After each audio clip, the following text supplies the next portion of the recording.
Thank you very much. My name is Mars Rodriguez Saldana, and I just found yesterday, that I had to, that it put me here, even though when I submitted the abstract, I was never on your side in acceptance or nothing, so I thought it was not accepted. So I just volunteered, and here I am. I'm supposed to give a talk, so I pulled something up, and I have not rehearsal at all. So please bear with me, and I thank you anticipatedly for your. Thank you. Okay, and so this is what I'm going to talk about is what I did a year ago, several years ago, on my dissertation. And the format that I'm going to go through, it's format. Okay, it says Mars Interstellar here. And I'm going to go with the introduction, the background, the problem statement, the significance of the study, the methodology, the findings that I obtained, the new knowledge and conclusions, and just quickly a few references. And most of you know the history of the space exploration. And but as of today, there's three types of humans that, when traveling into space, they have a special name for them when they do it professionally. Of course, the first one was cosmonaut, we know that. And the second one was an astronaut from the US. And thirdly, is a taikonaut, which is for the Chinese people. That's how they call themselves, taikonauts. Taikonauts. And yes, Yuri Gagarin was the first cosmonaut. Alan Shepard, the first one, but the main one considered was Jen Glenn when he went around the Earth for 3 times.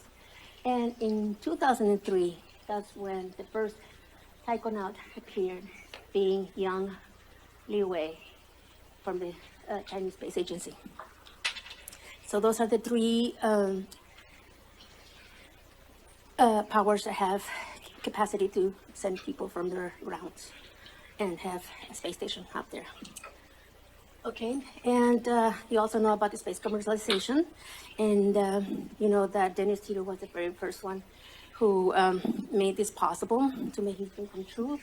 And since he couldn't do it through NASA, so of course he went to the Russians, and the Russians accepted him, and they created the first space commercial space flight for humans in the private industry, and there was through Space Adventures, and they have 7 people have flown already through them, and since the U.S. grounded the space shuttle, so NASA took over. They have loads of humans into space, and they charge them quite a lot, more than the private ones. The private ones started officially at 20, then 30, 40, 50, but NASA right now is spending $80 million per astronaut that goes up in there with the Soyuz with the Russians. Okay, so the purpose of the study was to bone all business aspects of the commercialization of space, also to find out the really reasons for the space community, why they wanted to go into space, and also wanted to know the factors that restricted the private sector for going into space. So continuing with that, also was to explore the business issues, and also the most prominent issues that the commercial space sector had on moving forward with their peaceful purposes. It also seeks to, the study also seeks to find out what were the limits that prevented them from optimally move the space sector into space. And to me, the commercialization of space, it divides into four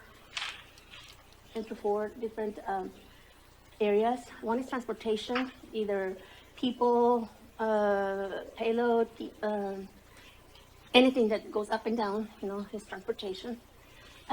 Space resourcing, the raw materials, precious metals, and all of those things that we heard throughout a lot of the conferences in here. And of course, it's space manufacturing, people who want to really build things over there. And one of the reasons we have maximized our things here that we need to go into space to create less noise on devices and less things. So space manufacturing is the ideal area for that. And of course, us that we want to go to Mars and beyond. Um, so, um, so the significance of this is to really to find out the barriers in the emerging space market, and also so really can the U.S. be again space leadership and continue to be the space leadership, because there's a lot more people emerging and trying to be the first as in the past, but we have the support of our government right now with President Trump and Vice President Pence, which he revived the historic space. What's it called? The space. Space Council. The Space Council. There you go. Thank you.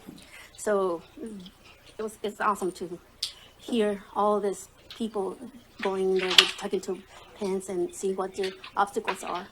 And but I still haven't seen the creation of the because the Space Force, I thought it was going to be military, but it's not. The military already in March they developed their own space development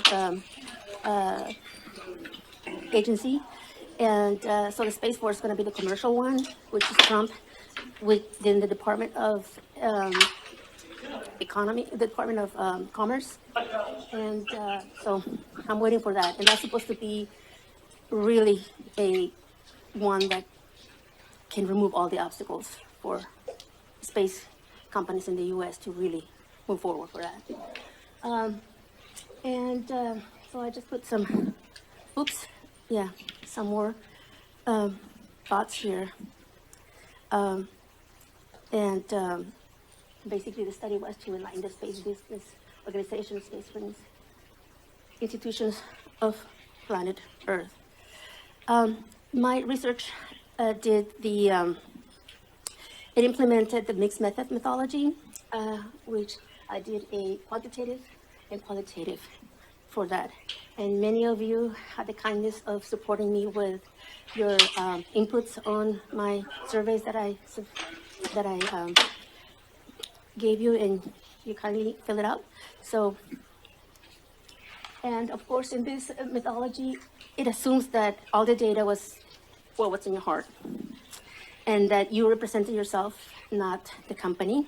So, and they were from people who really had deep interest and improving the space economy and space interest for the U.S. Well, for themselves, because it's very international. And the people that I chose was professionals and space enthusiasts by going through all these different conferences. So the space professionals are people who are working in the field and they get paid for it.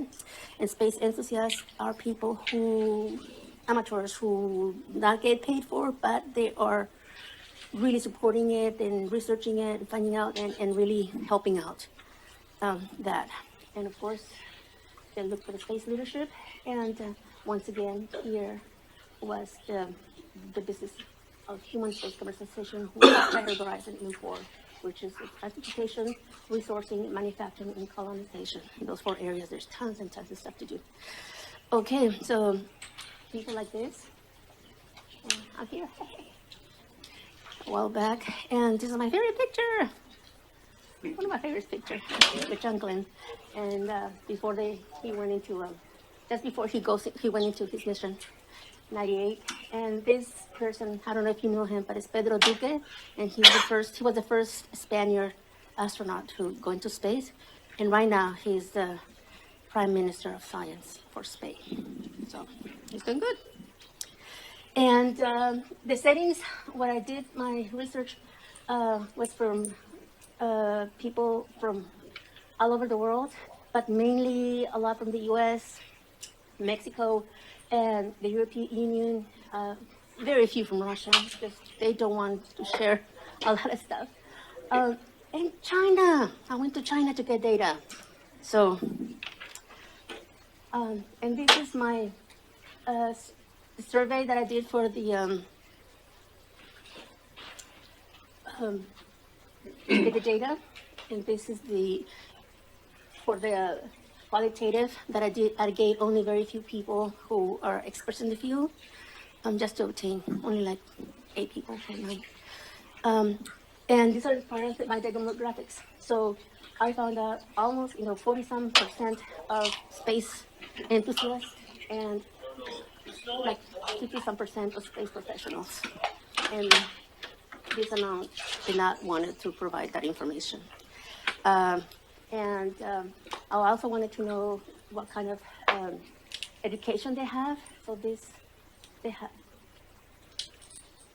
this amount of PhDs and very few who didn't put anything. I mean, they didn't have any. They put in there none, and with masters, and that they're doing their bachelors, and they're doing their masters, and that they're doing their doctorate degree, and these are with bachelors, and this did not want to put anything. And these are the ages. So what we can see is this is great that this generation is really supporting and very enthusiastic about going into space. But we need all the insights from all these people because they have been the longest in this endeavor. And as I said, I got data from the U.S., so more than 50% was from the United States. China was 20-some%, and Canada, few, and then all this mixed from European and all these other parts of the world. And this did not want it to state. I don't know why, but they just don't want it to state it. And it's interesting because most people, well, it was kind of tight, but no, yeah, a lot more people did not have authority to make decisions, but all these people had authority to make decisions. So it's really interesting to get their response. So this is just the questions that I put on the survey, and to finding the first one, I wanted to find out, what was the main reason for going into space? Because we need to find very strong reasons of why we need to go there. So I wanted to find out what was in people's heart of wanting to go there. So A, B, and C are those 3 things. And from the space professionals, these are my results. 72 put A, which is the curiosity. B is commercialization of space, and C is space humanism, like living over there, living by the land over there. And then from space enthusiasts, these are the results. And if you didn't. Okay, so another question that I found is for the perception. I wanted to find out what perception they had. They know why they wanted to go, but do they know, what do they feel other people wanted to go? Because it's very different from what you think and what other people feel. And these are their perception. The space enthusiast, was for 65, and the professionals said it was just for curiosity, just for exploration, not really to live off the land. So, and this is a very interesting one, which is, I asked people to rank their, what was the most factor, the most to rank from 1 to 10, which was the most significant factor preventing them from going into space from their own perspective, from their own world. And the results were this. Even though I gave it to them like this, okay, they rank it like this. And this is the main outcome of this research. for the space professionals, to them, the highest was this blue, and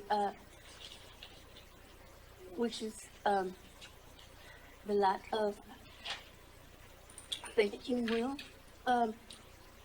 Okay. This is, let me see.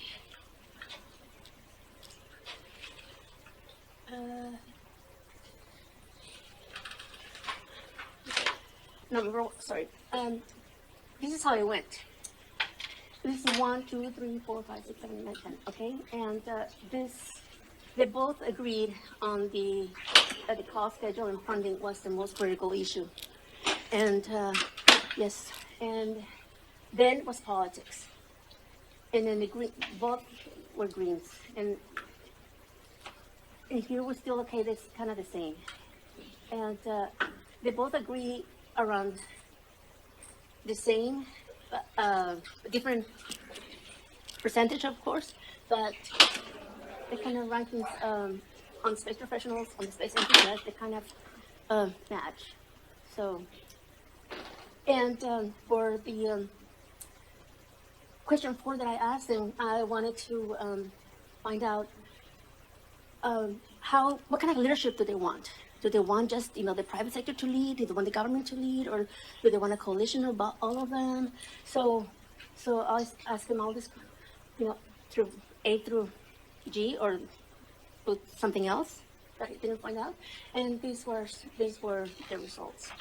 So the main one was F, and of course F, it's a coalition of conscious space agency, governmental. So basically they want everyone to be involved.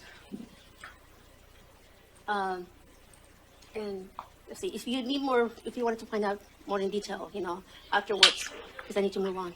I can talk to you. And right here is for the space professionals, I think, and for the space enthusiasts was that the private sector in NASA. That's what they want, the space enthusiasts, but the professionals want everybody. And here also a different way you can look at it. And the 5th one was the perceived. Okay, what do you think other people want to go? And they kind of match. They think, everybody else wants. From here, they think like themselves, and then also space professionals like themselves also. Those are the results. And of course, just quickly on the knowledge that I've obtained was that the main reason for going is curiosity. And it's really exploration, but before you explore, it starts with the curiosity. So I wanted to find out the really starting point. They really want to be curious, and then after that, they become professionals, they become explorers, and so on. But it starts with curiosity. And of the conversational space was only 31.6%, and to live off the land was 28.1%.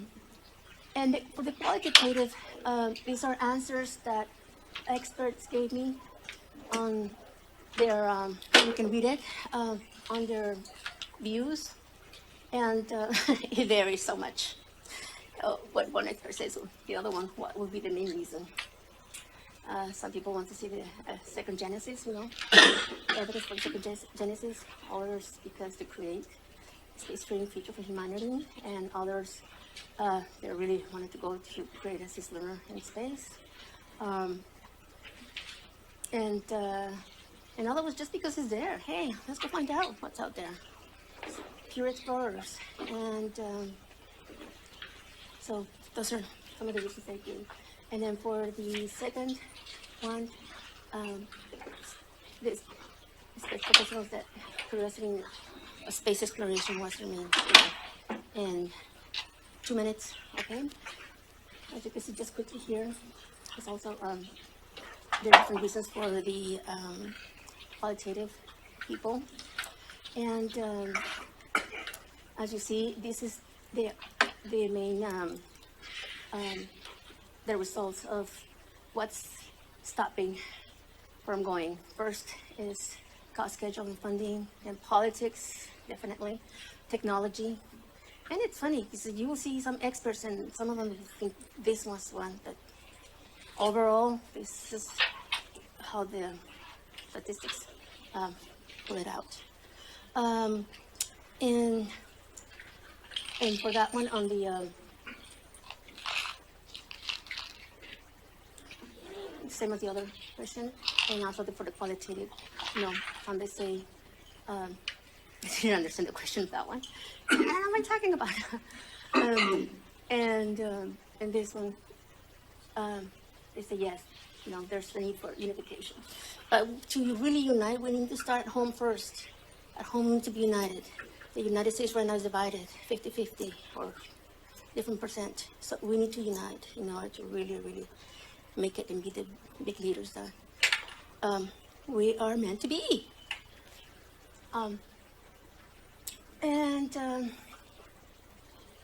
Again, this is the perception of leadership. And again, for the qualitative, these are the reasons why they think. It's funny, this one is people, at least in Latin America, they perceive that NASA is a natural leader in space colonization. But there's some other ones who want that title. Oops.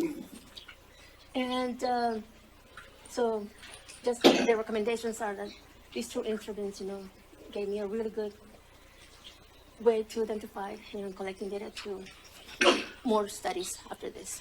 I got zero time, and I'll leave you with this beautiful quote from our hero, John Glenn, that says that the most important thing we can do to inspire young minds and to advance the kind of science, math, and technology education that will help youngsters to take the next step into the face of space travel. So this is my references, and I really want to thank you all.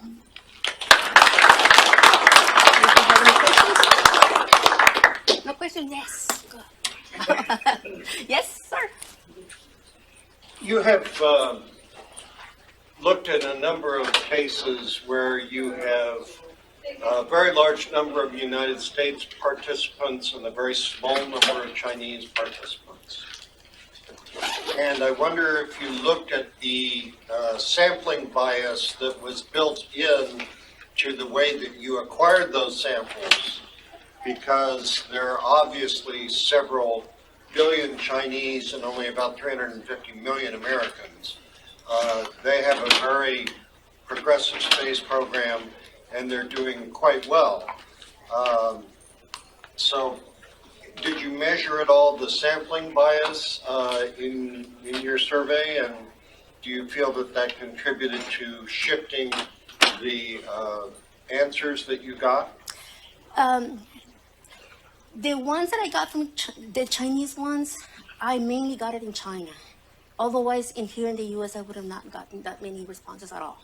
So I had to go over there, and I got all of them. And even from there, and in China, they will not want to submit it. They feel like they're not experts or they're not this. So it was one of the conferences that they sponsored, China. So it was GLEX 2017. So it was a very, very good conference. But it's their personal inputs, not their, and for them, believe it or not, for them was the main factor hindering them from going up there was not money, it was their government. And for us, it's money. Thank you. So, yeah. You're welcome. Yes? Oops. Go ahead. I think you very interesting presentation. There was a lot of very interesting data points there. I saw at the end you had a bunch of references. I was just wondering if you could kind of summarize, for any previous work done, previous surveys done, how does your the perceptions you found in your survey, how do they tie into previous perceptions or perceptions of space and space commercialization since the time you gathered this data? I gathered the data in 2017, and I didn't compare it to previous or other stuff that I wanted because the questions were different, and I developed myself the questions from going to so many conferences and knowing and hearing and hearing and hearing, you know, the obstacles and this and that. So that's what I come up with, and it varies so much from people to people. So what it is. So no, I did not compare it to the previous ones at all. It was not a comparison to that. It was just mainly a new grounded research. Yes? How to try and publish any of this anywhere? And are you still collecting survey data? No. It's already published. It was part of my dissertation for my, just published on the school, but it's interesting because the school, just last year, no, this year went out of business this year, so it was down. So I can send you a link and yeah, and the password to get it. Yeah. So yes. What year did you start this survey and what year did you end it? Okay, the survey I started through networking earlier in 2016, but I was not allowed to get data yet, so I was not just only network and learning more about what the issues were, and so the actual data collection was in 2017. In beginning of January of 2018, the finals. What's it called? The qualitative ones. Yes. Oh, and the degree was for Doctor in Business Administration with emphasis in international business. Yes. Gracias. Where's my visa?